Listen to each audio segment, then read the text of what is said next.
Garden West হচ্ছে বাগানের যে আগাছাগুলো থাকে সেগুলো, অতিরিক্ত ডালপালা।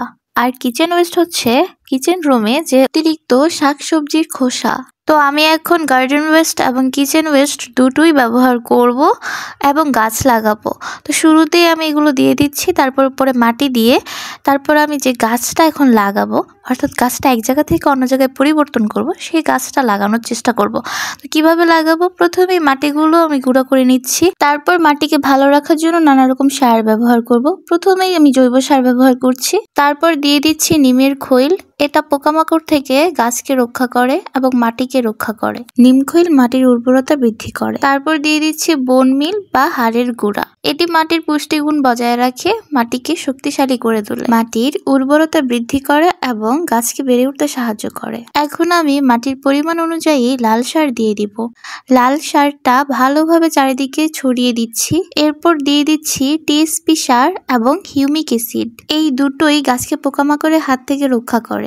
তারপর দিয়ে দিচ্ছি পর্যাপ্ত পরিমাণ সরিষা খৈল, যা মাটির জন্য খুবই উপকারী। তারপর ম্যানসার দিয়ে দিচ্ছি যাতে পোকামাকড়ের আক্রমণটা কম হয়। ম্যানসার ব্যবহার করার ফলে গাছের ফল বা ফুল সহজে ঝরে পড়বে না এবং গাছ সহজে মরে যাবে না। এরপর আমি সবগুলো সার একত্র করে নিচ্ছি, ভালো করে মিশিয়ে নিব মাটির সাথে, যাতে করে সবগুলো মাটির সাথে সারগুলো ভালোভাবে মিশে যায়। তো এতক্ষণ আমি যে সারগুলো ব্যবহার করলাম, প্রত্যেকটা সারই মাটির উর্বরতা বৃদ্ধি করবে, গাছকে পোকামাকড়ের হাত থেকে রক্ষা করবে এবং ফল ঝরা থেকে মুক্ত করবে। তো দেখতে পাচ্ছেন গাছটির পাতাগুলো ঝরে যাচ্ছে এবং গাছটা ভালোভাবে বৃদ্ধি হতে পারছিল না, যে কারণে গাছটা এমন হয়ে যাচ্ছিল। তো আমি এই গাছটাই অন্য টবে লাগাবো, অর্থাৎ জায়গা পরিবর্তন করব। গাছটা দীর্ঘমেয়াদী একই টবে থাকার কারণে ভালোভাবে মাটির সাথে শক্ত হয়ে লেগে আছে। তো এটা খোলার জন্য আমি অনেকক্ষণ যাবত বাইরে করতেছিলাম যাতে গাছটা খুব সহজে খুলে যায়। তারপর গাছটা খুলেছে, এখন আমি এটা অন্য জায়গায় লাগাবো।